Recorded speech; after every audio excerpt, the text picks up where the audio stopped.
du kilowatt. Donc, c'est la moitié moins cher que le contrat tout récent qu'on a signé en 2015. Et sur une période de 20 ans, pour les gens ici dans la salle, ça représente plus de 500 millions de dollars de moins pour ce contrat-là ce soir versus celui qu'on a signé l'an dernier. Et quand vous dites que vous comparez avec les soumissions qui vous ont été faites à ce moment-là, est-ce que vous aviez dans le portrait des 4 soumissionnaires Hydro-Québec Production? Non, on avait 7 soumissionnaires, dont Hydro-Québec Production. Le plus bas soumissionnaire nous a offert un prix moyen, j'aurais dû préciser, un prix moyen de 106 $. Mais ce qui est important de préciser, c'est qu'il y avait 3 tranches de prix. Et son dernier bloc de 200 MW qu'il nous offrait sur le 500, là, il était à 126 $. Et ça, c'était le meilleur prix qu'on a eu. On a eu des soumissions nettement plus élevées que ça. Et quand je dis nettement, c'est plusieurs centaines de dollars de plus. Alors, c'est juste pour la compréhension des gens, une centrale thermique qui produit de la puissance, on a des rapports d'experts qu'on a mandatés pour savoir à quoi on devait s'attendre à payer.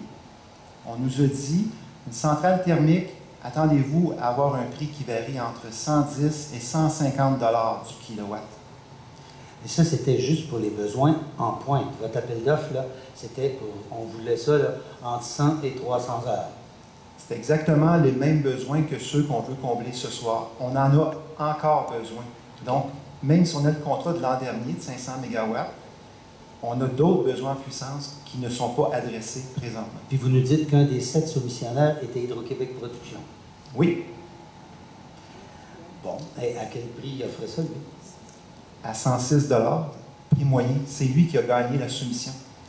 Il avait soumissionné en 3 blocs. Un premier bloc de 100 MW, un deuxième bloc de 200, puis un dernier de 200 qui faisait le 500 qu'on recherchait. Le prix moyen de ces 3 blocs-là, c'était 106 $ du kilowatt. Par contre, son prix marginal, son dernier bloc, était à 126. Et malgré ça, c'était le moins cher par rapport aux 6 autres soumissionnaires.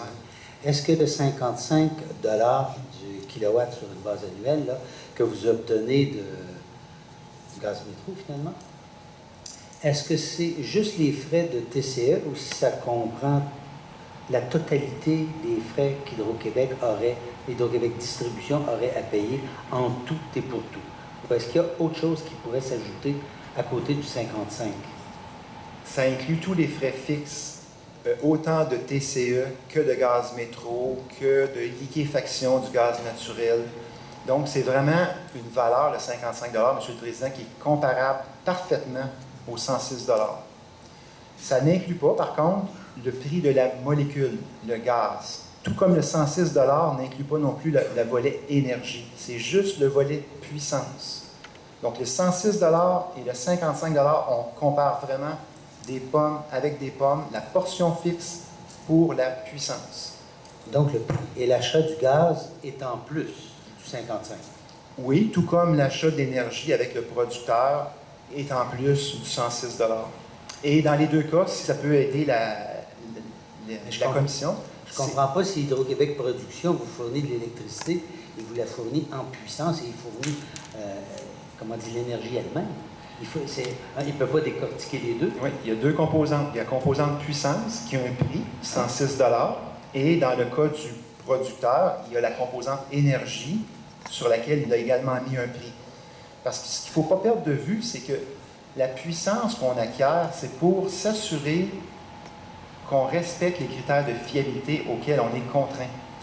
On parle depuis ce soir de 100 heures. Il est possible qu'on ne l'utilise pas, le 100 heures. Ce qu'on achète, c'est une police d'assurance. Si on en a besoin, s'il y a des froids extrêmes et si tous nos moyens ont été épuisés, on veut pouvoir utiliser la centrale de TCE pour répondre aux besoins du Québec. Mais si on a un hiver clément comme celui qu'on vient de vivre cette année, il est possible qu'on ne l'utilise pas. Alors, auquel cas, on ne paye que la prime fixe, la police d'assurance, sans débourser, si on peut dire, le déductible qui vient avec. Donc, c'est ça le parallèle que je pourrais faire. C'est une police d'assurance pour se protéger contre les aléas d'un réseau comme le réseau du Québec. Là, vous êtes en train de dire que si Hydro-Québec Production réserve 500 mégawatts, il met un prix sur la réservation qui est différent du prix de l'électricité au kilowatt. Au kilowattheure. Au kilowattheure. Il y a un prix pour la puissance en kilowatts, assorti d'un prix pour l'énergie si jamais on tire sur cette puissance-là. Mais si on ne tire pas dessus, il y a pas de coût variable. Mais quand Hydro-Québec il vend à un client américain 15 cents du kilowatt, là, il donne de la puissance en même temps, puis c'est à 15 cents, il ne charge pas 106 piastres du kilowatt. Pourquoi il charge si cher pour vous réserver de la puissance à vous, sa filiale conjointe? Si vous portez l'expression, c'est une sorte de cousine quand même. C'est dans la même famille. Pourquoi est-ce qu'il vous charge 106 $ du kilowatt sur une base annuelle pour vous réserver cette puissance dans un aussi court laps de temps, alors que les mêmes électrons, s'ils dirigent aux États-Unis, ils vont les vendre à 15 cents? Le distributeur vend aussi la puissance aux États-Unis. Tout à l'heure, lorsque je vous disais qu'on était en compétition contre les autres États, et c'est des informations qui publient. Le producteur a pris des positions sur le marché de la Nouvelle-Angleterre où il a vendu de la puissance à 180 $ du kilowatt.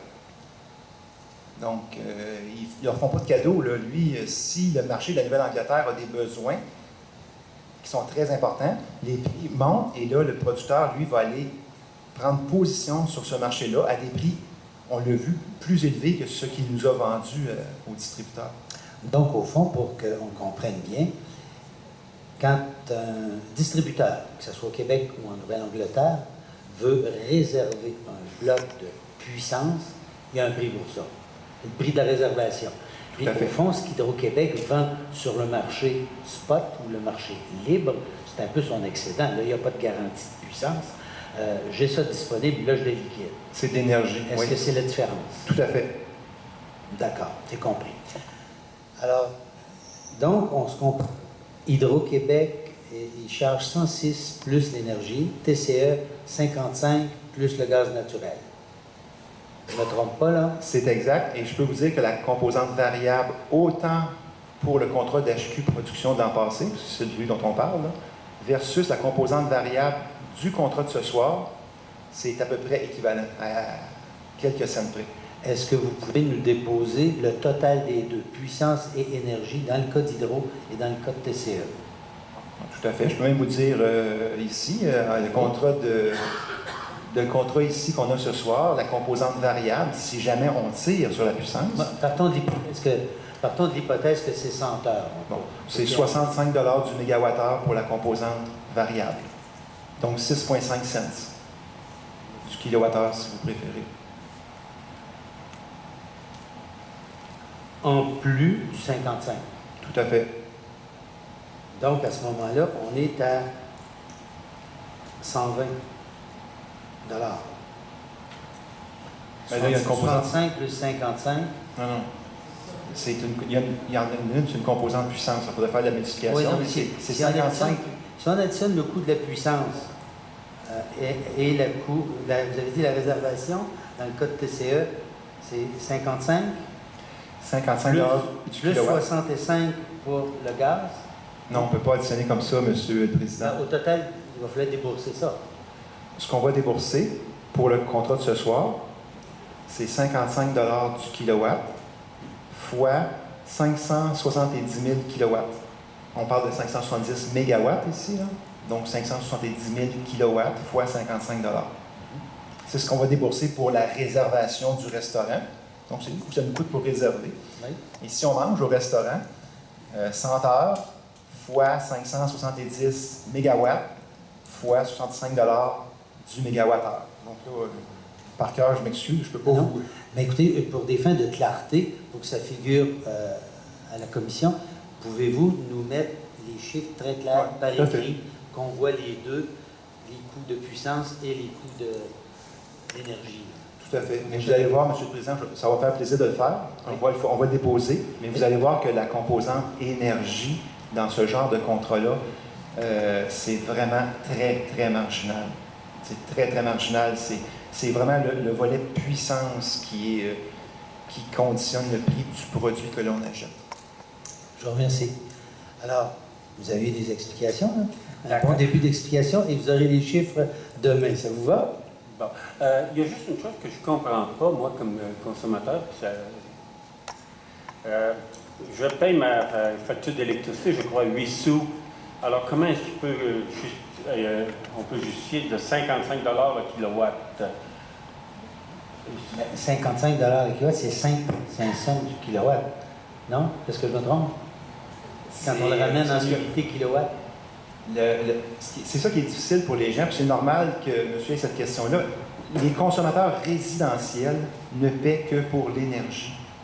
Ah. Donc, le 8 cents, monsieur qui paye, le 8 cents et demi, ça se compare au volet variable dont je viens de vous parler, de 6,5 cents. Les clients résidentiels ne paient pas pour la puissance. Les commerces paient pour la puissance, les grandes industries, mais pas le résidentiel. Donc, c'est pour ça que c'est difficile pour les gens de saisir le concept de la puissance. On ne le voit jamais sur notre facture qu'on soit d'hydro à tous les 2 mois. C'est clair. Ça semble tout à fait exact. Ça vous va comme explication? D'accord, mais je ne pourrais pas être ici demain après-midi. Bien, vous pouvez revenir peut-être demain soir. D'accord? Alors, j'appellerai un troisième intervenant, Monsieur Marc.